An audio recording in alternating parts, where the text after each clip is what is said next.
Yes, yes. Settle in. I know you're at home. Draw yourself a bath. Yeah. It's a balloon party. How'd you like that? I really liked it. You're back to that professorial look that I like so much. Yeah, I'm feeling good. Should I put my blue light glasses on? Do you think that would get the people going? Ahead. All right. Please do. I wear these blue light glasses. Sometimes I get a headache staring at a computer all day. You got to go to YouTube to watch this. So now you get to see me My God. with some spectacles. This guy. Yeah. These glasses scream, I am better than you. Boy, I like it. You got the, what would you call it? Is that a jacket? Is that a sweater? What is that, nurse? Does anybody see my nurse to let me know what that is? It's like a thick flannel that can be used both as a jacket and a shirt. But I think it's a great overshirt for this turtleneck I have. Yeah. And I wear this look often, and I like it a lot. I like it too. Jackson looks very hot. I would actually say naughty. And you can watch it on YouTube. You're probably at home. And you can interact in the YouTube chat. 95 people were waiting for us when we went on the air, Jackson, just waiting to talk it over, including Cat Dad Gamer. Hello, Cat. Dad Gamer. Hello to Tiny Pee-Pee, a pastry chef named Mesfin, Dan Jansen, and Droid Effects. All waiting in the YouTube chat. You can talk it over in that YouTube chat, or you can text into the program anytime you would like. It is Balloon Party, driven by Munganess, St. Louis Acura, and Munganess, Burkhardt, Alton, Toyota, here on 101 ESPN and the 101 ESPN YouTube channel. Tim McKernan, Jackson Burkett with you for the next hour, as I will count the number of vehicles that I see drive past on Olive during the show, and so far the number is 0. Yeah, there's 0 cars in the parking lot here. That's correct. So people are at home, and what are they doing? They're gathered around the hearth, and they're listening to this show. As they should be. Like FDR is addressing the nation. Yeah. We are the fireside chat of midday St. Louis sports. Wow. Yeah. Well, Jeremy Rutherford's going to join us for his fireside chat, as the Blues are coming off of one of their best performances of the year, which perhaps was necessary, considering how it wasn't really great against the Flyers or the Capitals on Thursday. And then you had the Hall of Fame class going in and dropping the puck. Pavel Dimitra's widow and children on hand, and the Blues delivered one of their best performances of the year. I mean, across the board. And so they get a great win, and now we'll play tomorrow night, starting off in Calgary, then Vancouver, and then Jackson. We'll go a little south and head to Seattle and head back to St. Louis to take on the Kings. And that's a matinee start, is that right? Oh, I hope so. On a Sunday, little Sunday matinee? I like those. Okay, well, there you go. So, good one to take children to, and there's your week in blues, and we'll talk it over with Jeremy Rutherford at 10:45. Tim McKernan, Jackson Burkett with you for the first 45 minutes of the program, though it's just the Little Piddles Weekend wrap-up. Is that what this is? That's All right. right, see what we got. I have a legit question for you. I am taking legit questions. I wonder where St. Louis is in terms of the lead today. Where St. Louis is in terms of the lead. Yeah, like where do you think, like, so... What does the listening audience have the most interest in? That is how you determine the lead. Right. And so I think timing is such a key in this. Oh, of course. Because obviously Matt Carpenter gets signed to the club on Friday right around 11:40. It is now Monday, 10:08. Is that still the lead story, what they have the most interest in over the NFL playoffs that occurred just last night? I think it's the NFL playoffs, and I'm going to give you my 2 reasons. Please, please. Reason number 1, the time you made reference to. If Matt Carpenter would have happened yesterday or earlier today, it's Matt Carpenter all day long. Yeah. But as you mentioned, it's about 72 hours old at this point. And then secondly, many in St. Louis have become Kansas City Chiefs fans, which Clark Hunt giggles about as he voted for the Rams to move to Los Angeles, as was the only vote in that committee to do so. Yeah, would agree. I think that the NFL playoffs is the lead, and I had it as such. So I'm glad I asked you. No, We agree. no. But I mean, I would trust you, especially with the look you have right now. Yeah. God. Sometimes I don't have the It's best. intimidating because I'm used to being the best looking person around. Right. And that fleece is doing numbers, man. Like, that fleece is doing a lot of work for you. I wouldn't count Is yourself that right? out. Yeah, I wouldn't sell yourself My short. wife hates that I wear this thing because I've had it for 20 years, and I think she was in kindergarten when I first got it. Yeah, but it's got character, It's got a story to tell. It's a meat and potatoes. It's what it said. The brand is meat and potatoes. You should start a brand, meat and potatoes. Absolutely. Sorry, Jackson, what's your first question? Well, Tim, it's slick outside, and we're two slick boys. Am I right? Nice. What a ball game last night between the Chiefs and Bills. However, outside of that game, I don't think the games were all that great over the weekend. Really? Did you think that was a solid weekend of football, or do you think everything kind of went according to plan? Were you surprised by any of the results? Well, only one road team won. Is my nurse correct on that? I believe the Chiefs were the only road team. Right, because the Lions, they were the 3 seed, but they were at home because the Cowboys lost. Right. But I thought the games were outstanding. I suppose the first one wasn't. I thought the Lions and the Bucks game was really good in terms of seeing Detroit get to celebrate. I never really felt like in that second half the Bucks were going to make a really solid move. It felt it felt like Detroit was just the Bucks were playing good on offense. Baker Mayfield, tip of the cap to that guy. He has gone through it and has shown that he can be prolific in Tampa. They should sign him quick, fast, in a hurry.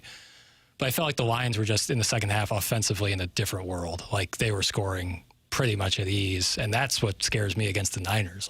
Lions-Niners, that total might not be high enough. Oh, is that right? Wow. I don't know. I don't know. I haven't looked at it. I would have to guess it's in the mid-50s. I know that the 49ers are favored by 7 and the Ravens are favored by 3.5. But let me pull up the totals for you, Jackson. And by the way, we bet on stuff over the weekend. How did I do? So we bet on Texans-Ravens on the spread. The total's 51 for the 49ers, Lions, 44 for the Chiefs and Ravens. All that sounds about right.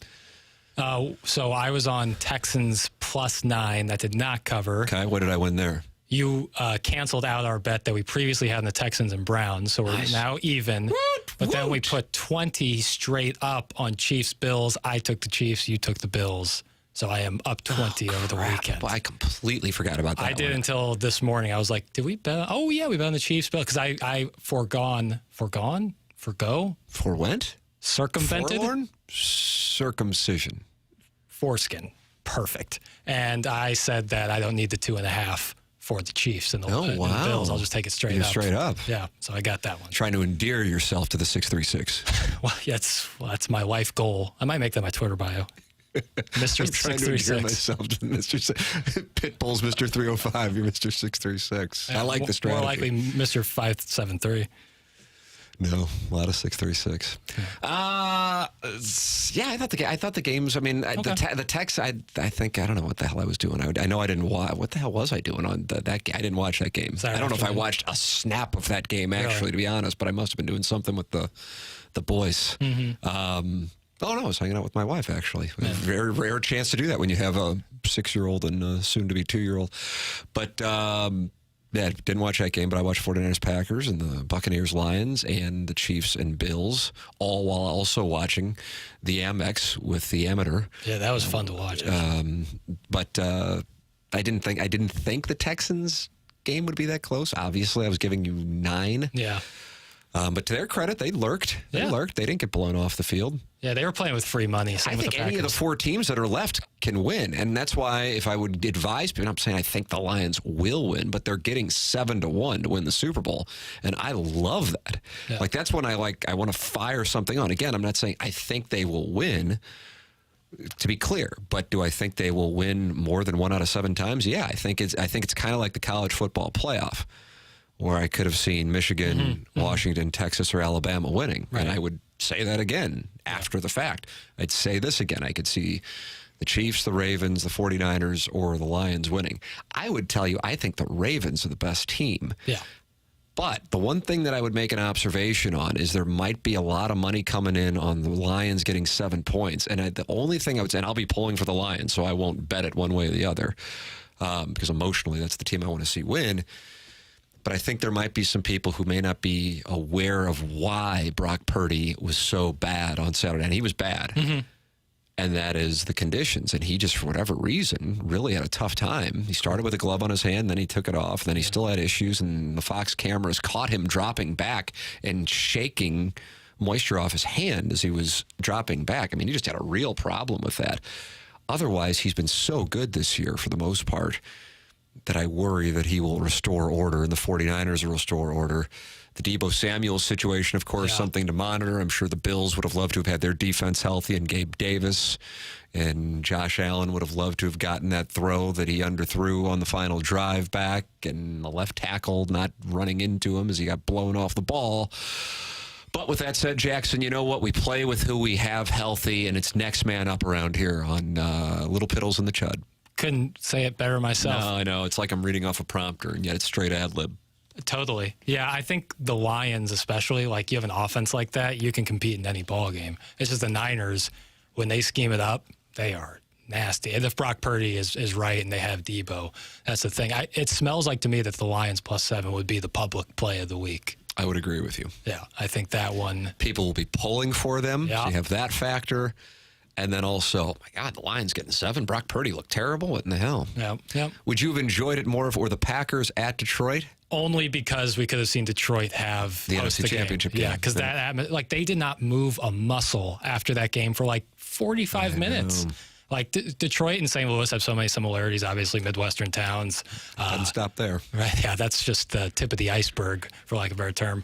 So I love seeing a team like that had some of the worst, and what am I talking about, the worst season in NFL history on top of other brutal seasons, no shimmers of hope. They've gone through a lot in Detroit over the last couple of years with their teams, and to see that and the energy there, it's just like proof that sports in the Midwest and cities that identify with their teams outside of like some of the coastal cities, it's really awesome. You're taking an anti-coastal stance and a pro-Chiefs stance. Look at this. Mikey Midwest is here today. That's right.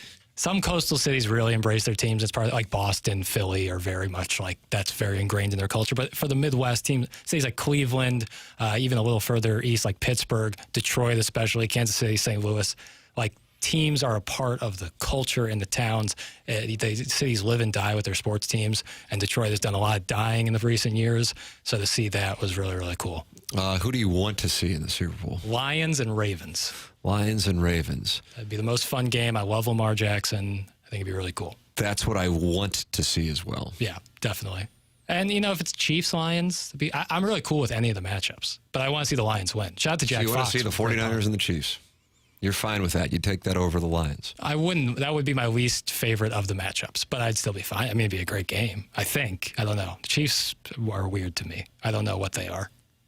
Offense looked good yesterday. Perhaps as good as it's looked. But is that because the Buffalo defense was beat up? I don't know. Next man up. We don't kink shame, right? Yeah, it's just it's lacking the star power, some of that high octane that they had in the last couple of years, obviously with no Tyreek or really any. What about the way Isaiah Pacheco runs the football, though, Jackie Papers? Jeez, he runs like he's mad at the ground. I like that. All right, we'll take a break. It's already 10:18 somehow. This time check brought to you by Clarkson Jewelers.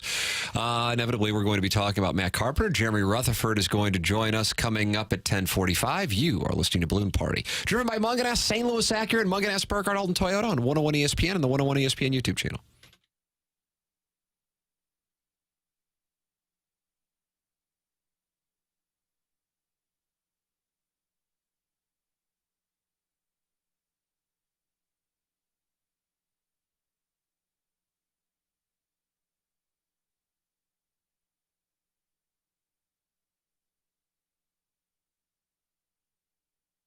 If your bath or shower is old, outdated, has mold and mildew or broken tiles, you got to call the wonderful people at the Bath Authority. The Bath Authority provides the highest quality bathroom remodeling products along with a world-class customer experience. Their modern, durable tubs and showers are designed with an exclusive high-tech polymer liner. And what that means to you is it'll be low maintenance, resistant to mold and mildew, easy to clean, and last for decades. Plus, it comes with a lifetime warranty. Walk-in tubs, replacement showers, tub-to-shower conversions, and more. Every unit is custom built. You pick the premium accents and accessories, including safety features like low-profile showers, grab bars, and shower seats. All Bath Authority products are 100% made in the USA and can be installed in as little as 1 day by certified factory technicians. Call today and get $1,000 off a new shower or bath, plus 36 months of interest-free financing. You're their priority, at the Bath Authority. Elevate your bathroom to a new level of luxury, style, and safety. Schedule your free in-home estimate today and get $1,000 off a new shower or bath, plus 36 months of interest-free financing. TheBathAuthority.com. A better bath awaits.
Welcome back. Tim McKernan, Jackson Burkett with you. The program's called Balloon Party, and we welcome you to participate in it any time you would like. Texting in is one way you can do it, and the YouTube chat is another way. The text number, Air Comfort Service text line, 314-399-9646. Save it in your phone and become a friend of the feather. And you can participate in the YouTube chat where 149 people have gathered. And then in less than an hour, Jackson and I are going to be doing questions from the audience. Yep. And is it sports? What is it? What is questions from the audience? It's a mailbag. You take questions. We don't really care what the topic is. We'll take anything. I enjoy hate mail. Mm-hmm. T. McKernan at InsideSTL.com is where you can share yours. And we'll be doing that on the TMA STL channel on YouTube, youtube.com/TMA-STL. I had a sound story scheduled today. Somebody came in from Seattle. Wow. And unfortunately, because of the conditions outside, we've had to reschedule. So therefore, QFTA will be going off right after we get done with Balloon Party. Perfect. And you get a chance to ask whatever you want, and it's a YouTube broadcast as well, along with this program, where you're welcome to join in the conversation. 164 friends of the Feather now ready for Jackson's next question. I think we got to go Matt Carpenter. I don't know if that's the way you want, but people want to talk about it, so let's do it. Yeah, that's what I had next. All right, I figured as much. The Cardinals signed Matt Carpenter. How do you do? Looking at it from both a micro and macro perspective, what do you make of the situation? This is an intentional dramatic pause, just in case you thought like the ice had frozen your terrestrial radio. This is an example, in parentheses, to me, and yet another exhibit of the organization doing things that shoot themselves in the foot and create a greater divide between the fan base and themselves. I don't know who I could think of that would be as, I don't want to say polarizing, because polarizing would convey there are people excited about it. So there'd be pro and anti. Right. that's not what this is. As upsetting to Blues fans as this one. I feel like a good default position would be, although we're going back a long ways, although I would have not expected Matt Carpenter to be playing this year either. Maybe if Eric Brewer made a cameo in the 2024 campaign at the trade deadline out of retirement. So the Cardinals made it clear that they weren't going to really add on. Maybe some bullpen pieces here and there, but if there was going to be an add-on, it was going to be something that would also have to require a reduction in salary. So some kind of a balancing of the books. And if anything, the focal point of the conversation has been about the television situation. Now, to be crystal clear, $750,000 for Matt Carpenter, number one, is not, in baseball world, a material expense. It's minimum. And number two, I don't think all of a sudden the Cardinals were going to win 95 games, and now because Matt Carpenter's on the roster, they will win 80. So it's kind of a neither here nor there situation through the lens of both baseball on the field and baseball business. With that said, I don't know if you could make a move when there still are some fans who may not follow it on a daily basis who are hoping, and I understand why, that the Cardinals are going to bring on a starter, whether it be by free agency, if they weren't aware that they had said that that's highly unlikely to happen, or a trade. And so when they clear a spot on the roster the night before to send James Nail, he of the birthday wish, and then 5 hours later, the DFA, then some fans are going, oh, I wonder what they're doing with that extra roster spot. And then as if it's April 1st, you get Matt Carpenter. And all it does is it pisses people off. And so I oftentimes on this program and on the podcast, the McKernan Show podcast, for whatever reason, and I can't really describe it, but I bet a lot of fans would share this view. The Blues do things the right way, and the Cardinals do things oftentimes the wrong way. And I just don't know why. But this would be an example where I'm going, hey, here's an example of it. Because it's something that doesn't really have a whole lot of upside. And from a baseball and a business standpoint, it doesn't really have much downside. But from a PR standpoint, it's just another, like, what are you doing? You're telling me this is the rotation, and we're not going to really do anything. But, hey, here comes the guy that pissed you off a few years ago. We're going to bring him back, and now he's 38. And last year, yeah, he had a negative WAR, and he struck out twice as many times as he had hits, but we're going to bring him back. So then the explanation as to why they're bringing him back is a lack of leadership. And I just, for the life of me, I just don't know where this is coming from, that you have to have this leadership. And then what does it say for the people who are already there with regard to leadership? That's my biggest question. And I include the manager and the coaching staff, along with guys who are probably, in the case of Arenado, already a Hall of Famer. Goldschmidt is in the discussion. MVP, if nothing else. At the very least. Well, he's done that. Yeah, so he's got juice. Yeah. He's got credibility. And I just, you know, I just shake my head. And so what, he gets a roster spot to, like, he's like leader guy? Because what does he play? I guess he's a DH? DH, but kind of already a logjam there. And it's just another example of shooting yourself in the foot. And I just, for the life of, I just don't get it. And I thought it was so healthy when John Mozeliak, who, for the record, I know it's like not popular to say, and I really like. I think he oftentimes is attempting to be funny, and it comes off in a way that people don't realize he's trying to be funny. He's not like as condescending as is labeled, and I think a lot of it just has to do with the sweater around his neck. Honestly, I really do. Whereas Jack Buck and Whitey Herzog are in the fishing boat. They could say anything, but Tony La Russa comes to town and he likes wine and he doesn't eat meat. Well, you know, but then he wins a World Series. Now it's fine. Yep. So but this is just pissing people off. And for what? It's not for baseball. You acknowledge that. It's for leadership. Well, then you go, well, what are we doing here? That we need to bring people in to lead? Is it gotten that bad? And it doesn't matter if guy can give a good speech or tell you to really focus on something. If a ball's coming at you 100 miles an hour and you can't hit it, or if you have a rotation that's made up of who the rotation's made up. I don't care who the leader is. And the Diamondbacks go to the World Series. Who were the leaders on the Diamondbacks? If anything, the talk about the Diamondbacks was how young they were. Right. I just don't get it. I read Katie Woo's conversation in The Athletic with Nolan Arenado. I would recommend people read that. And Nolan Arenado talked about how excited he is to have, some veterans on the team now, with having Sonny Gray and Lance Lynn and Kyle Gibson, and now talks about Matt Carpenter being back and how great that is because they can help teach the Cardinal way. And I don't know, man. It's kind of like wishing for something that in the whole scheme of things sounds nice if it works out, but it's a narrative. Again, it's not like I'm like, wow, this is going to really mess the team up. I just think it's a textbook example of, what can we do to piss people off? I got an idea. We'll bring back Matt Carpenter, even though people want us to sign a starting pitcher or trade for a starting pitcher. And there you go. Let's knock that out on a Friday afternoon right quick. Jackson, your thoughts? From a pure baseball perspective, it's just all right, you sign them for league minimum. Last guy on the roster, you'll probably get a handful of at-bats a week. Don't really know where you play them. Okay, what are you going to do? I'm with you on the PR look. It's just what do we do? It's just weird. I don't get it. The leadership thing is what strikes me as the most interesting, because that was kind of the reason.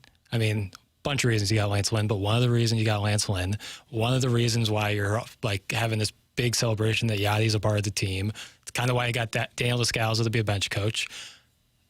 Do we need all of this veteran leadership when the team, if they're going to be successful, is really going to be with younger players on top of two of the best baseball players since 2010 in Nolan Arenado and Paul Goldschmidt? Not saying they're the best, but two of the best.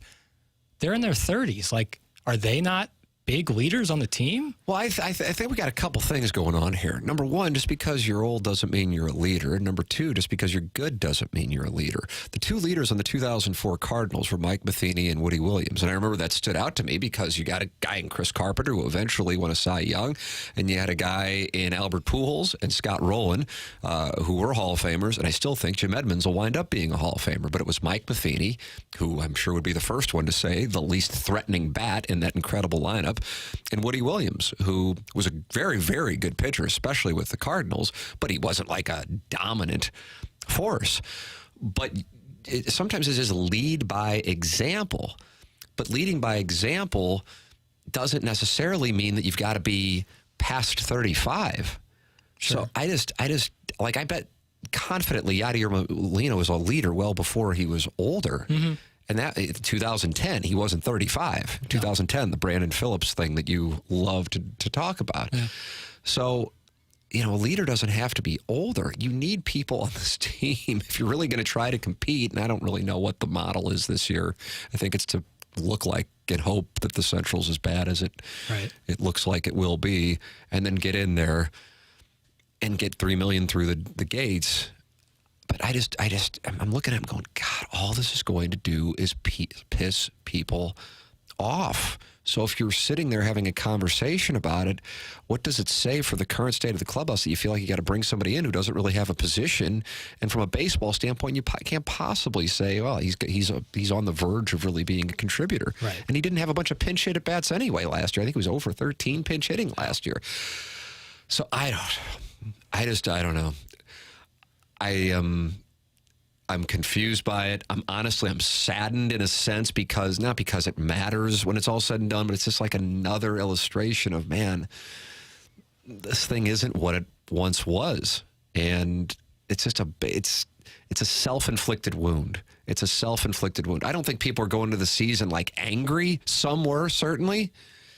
But I think they were kind of okay, well, the Central's terrible, so maybe they can get it going, and maybe one of these guys they signed can do something along with Sonny Gray, and maybe Miles Michaelis can come back, and we'll see what Mason Wynn and Jordan Walker and Nolan Gorman can do. And then it becomes, oh, my God, Matt Carpenter? What in the hell?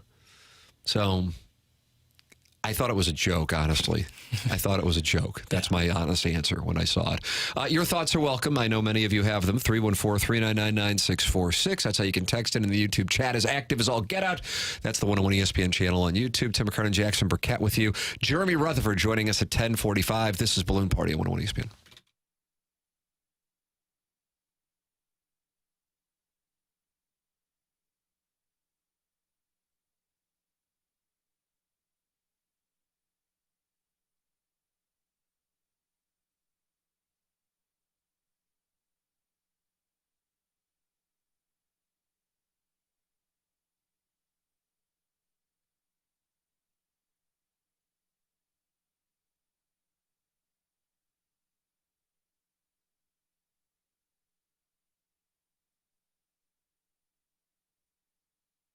Munganess, St. Louis Acura, and Munganess Burkhardt. Alton Toyota, presenting sponsor of Balloon Party on 101 ESPN and the 101 ESPN YouTube channel. And the place I go to get my family's cars, and the place I recommend you go to get your cars. I'd tell you this, too. Even if you didn't get your car from Munganess, get your car serviced at Munganess with their outstanding service department.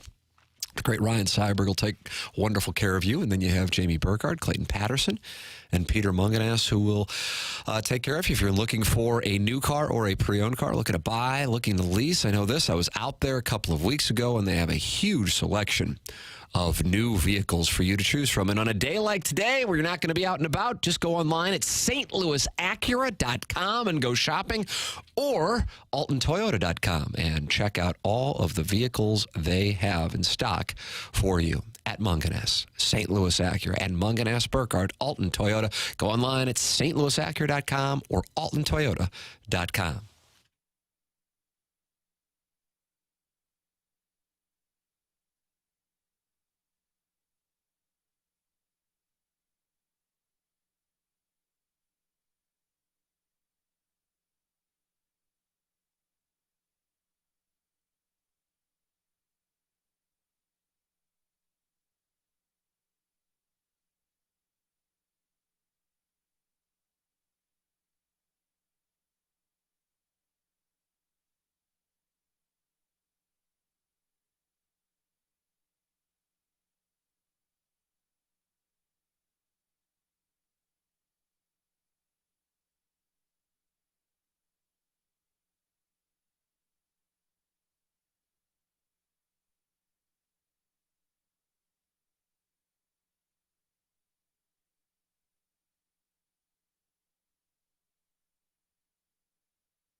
This is Action Jackson with a Sports Center update driven by Johnny Londoff Chevrolet and Johnny Londoff Autoplex. The Blues defeat the Capitals on Saturday night 3-0, the final score. The Blues will play again tomorrow night, taking on the Calgary Flames. You can catch that game right here, home of the Blues, 101 ESPN. Pregame starts at 7 p.m., and that puck will drop at 8 p.m. And last night in the NBA, the Nuggets defeat the Wizards 113-104. Nikola Jokic, 42 points and 12 rebounds. That was another Sports Center update driven by Johnny Londoff. Find new roads and shop 24/7 at Londoff.com and LondoffAutoplex.com. Are you kidding me?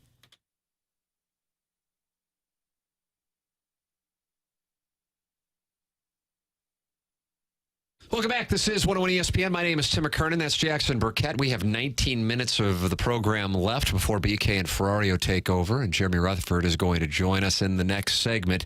Jackson, go give me a quick hitter here. I need a quick hitter. I don't have time for your nonsense. I know you don't. Taking an early look at the NFC AFC Championships, who do you think of the early value plays? How do you think the games will play out? Is this the best outcome for you in terms of possible championship scenarios? I would have been torn if it would have been the Lions and Bills, because I would have been pulling for them both. I don't know who I would have cheered for there. It would have been a weird spot. Detroit, just for the St. Louis connections. But shout out AJ Espinosa of Buffalo, Edwardsville Tiger. So I'm pulling for Detroit, and I guess wherever I throw my money around with the AFC game. Yeah, I think it'll be Baltimore. Baltimore-San Fran would be an outstanding game. Like, there's no doubt in my mind that would be awesome. I'm rooting for the Lions, and I think Baltimore-Detroit would be a great game. I think Baltimore. I'm so confident Baltimore beats Kansas City that I might have to bet Kansas City. What do you think is the most attractive game to the masses? I've got the right answer, by the way, and there's an obvious right answer. Baltimore and Kansas City. Well, first off, that can't happen. Oh, you mean in the Super Bowl? That's right. Kansas City versus Detroit? That's correct. That's the correct answer. Nicely done. Yeah. I think Kansas City has to be the team if we're talking public consumption. Yeah, defending world champions. Yeah. And then you have David. And then you have Taylor Swift for the casual fans. Yeah, and apparently Jason Kelce. And then Jason Kelce having a little nectar. It's I perfect love since that. it's in Las Vegas. I loved what Jason Kelce was doing. Well, you're like, what do you think you're going Orlowski here? Who didn't like it? I think some people are a little like, what are you doing? I think it was great. I bet some Philly people are like that. Really? And obviously he's retired, and is he? He hasn't announced. But he hasn't now. But I mean, he's supporting his brother and having beer with Bills fans. God bless him. Oh yeah, I'm totally with it. All right. I wasn't trying to be like Mr. Orlowski, Mr. Controversy. I saw Orlowski's trending this morning, but I still haven't figured out why. He should just always be trending. He should always be talked about. He's the best. There's no one better. I agree with that as far as performance art goes. Jeremy Rutherford's going to join us on the other side of the break talking Blues, the Hall of Fame weekend as well, the Western Canadian road trip that gets underway tomorrow in Calgary. Pregame 7 p.m. here on 101 ESPN. Back-to-back games off to Vancouver. They go for Wednesday and then wrap things up on Friday in Seattle before a Sunday matinee tilt against the Los Angeles Kings here in St. Louis. We'll talk it over with JR next here on Balloon Party.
Welcome back. It's Balloon Party, 101 ESPN. Tim McKernan, Jackson Burkett with you. It's presented to you by Munganess Burkhardt, Alton Toyota, and Munganess St. Louis Acura.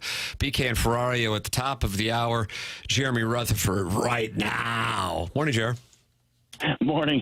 Hey, Tim, I got to tell you this. I turned on TMA at about 7:30 to see if you were in the studio today, if we'd be doing a hit on the Balloon Party. And I'm expecting to hear an episode from like January 2019 or something, Right, like yeah. a replay. You can't It's a big month for us. And you're talking current events. He's in the studio. We're going to be doing a hit today. Wow, this is unbelievable. Now, that to me, Jackson, if I were reading between the lines on what's going on, is insinuating. Yeah, this Rutherford's got some gall. Yeah. There was some kind of insinuation there, was there not? How could you? I'm not getting out on these roads. I can't believe you guys jumped out there. Well, I kind of find HD2 to be a higher calling.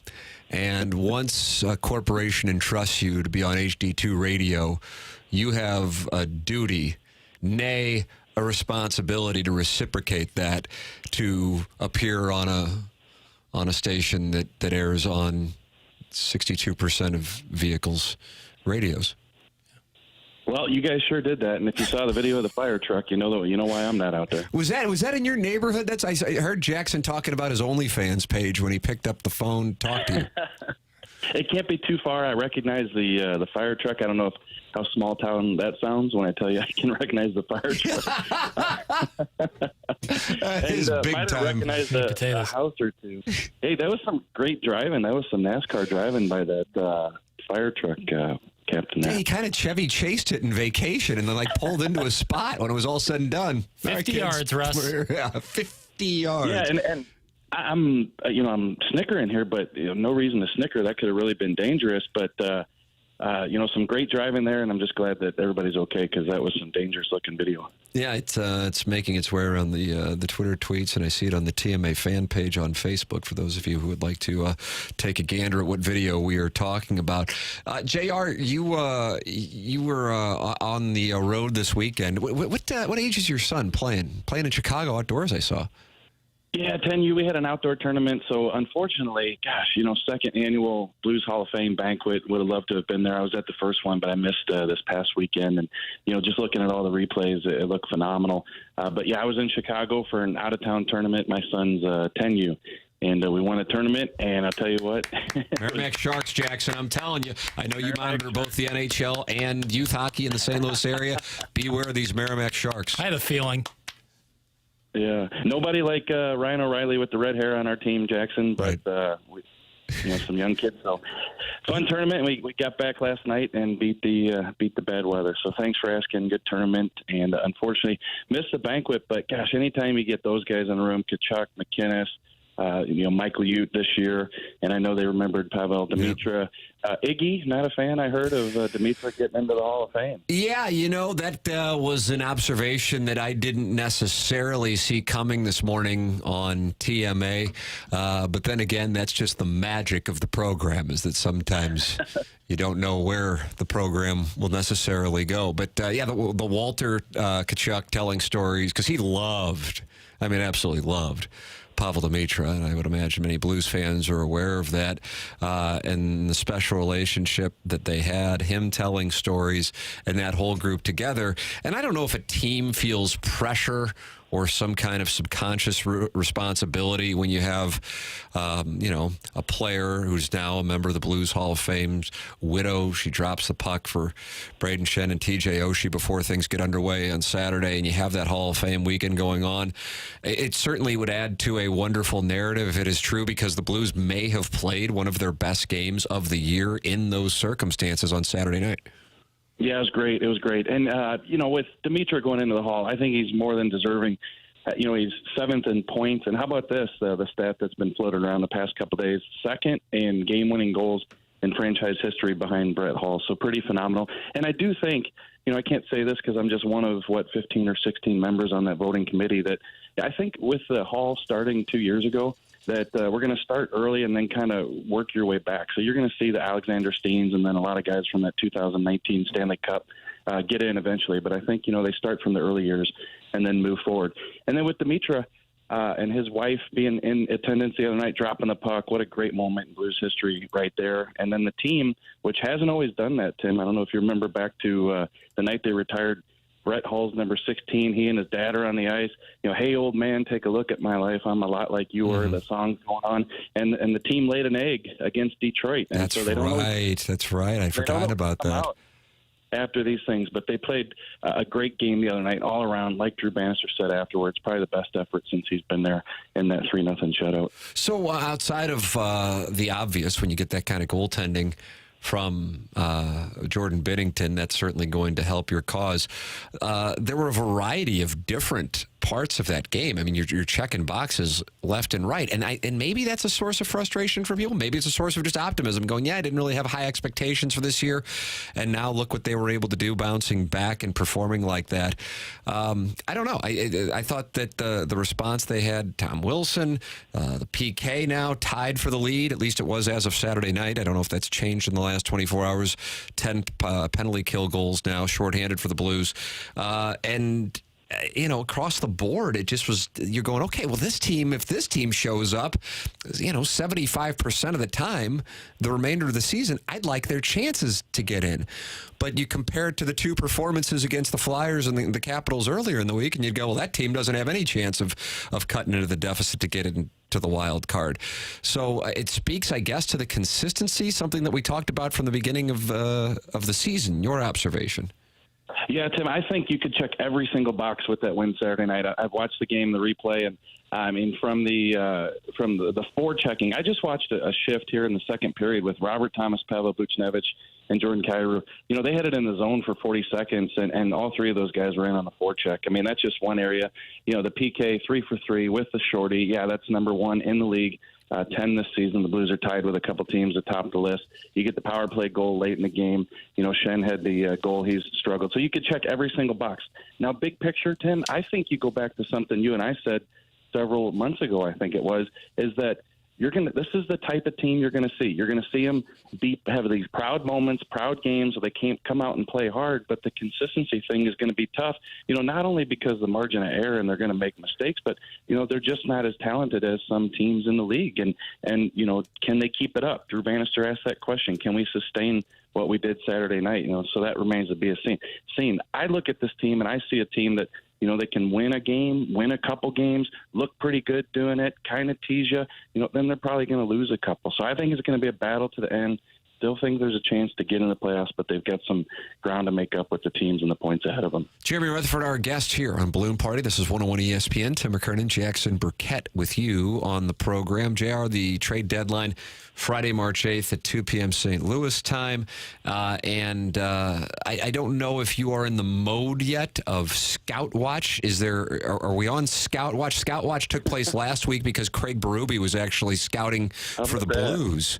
But I was curious about anything. Do you start going, okay, maybe this is the time where we start keeping an eye on the press box and scouting? Yeah, first I got to say something about that Berube sighting in Philadelphia. My friend Kevin Kurz, who covers the Flyers for The Athletic, texted me and said, hey, Berube's here scouting for the Blues. And I thought about this relationship Doug Armstrong must have with these coaches that he lets go and fires, because he does that with Ken Hitchcock, and now Hitchcock's working for the organization as an advisor to the head coach. And so you have a situation now with Berube, and granted he's getting paid for another year. But, hey, we know we had to let you go, but you think you could check out that Flyers game? I saw that pop up as well, and I'm like, you got to be kidding me. How about that? It's something. Hey, as far as Scout Watch, that's a funny thing. It really is, because the reporters get into it and say, hey, there's 13 scouts here, including scouts from the Rangers, the Islanders. I get into that a little bit, but I think it's funny, too, because there's two scouts, Alex Brooks and Neil Komodowski, who are at every single Blues game for their respective teams, the Canucks, Komodowski, and the Blackhawks for Alex Brooks. And it's funny because once these names of the teams get out there, they'll say, oh, Vancouver, Chicago, who could the Blues get off of those rosters? And it's like, well, these guys show up every night. So, I think we're going to be getting there. We're 20 Blues games away from the trade deadline. We'll see what happens in these last 5. Tim, you look at this, you got Calgary tomorrow night, and then you got back-to-back Vancouver and then Seattle. Vancouver, out of the last 5 opponents the Blues have before the All-Star break, is the only one that's playing well. The other 4, including Columbus and LA, which we'll see at home when they get back from this Western Canadian road trip, are scuffling a little bit. So, if the Blues can win, let's say 4 out of these 5 down the stretch, 3 out of these 5, and put themselves right there, I still think that Doug Armstrong's going to probably either stand pat or sell off a little bit at the deadline. We'll see what happens, but you never know if they put themselves in decent shape here before this break, and then in the last 15 games before the deadline, I think it could be a situation where try to see if you can make the playoffs, do whatever you can do. It's 10:59, which means we got to go, and Jackson had a couple things that I know wanted to get into from your observations with the Blues and Capitals, but we're going to have to sit on those for next Monday, JR. So you kind of dodged Jackson's line of questioning here. Barbara Walter questions coming there. That's right. JR, always appreciate the conversation. Thank you so much. And once again, congratulations to the Merrimack Sharks. 10U, boys.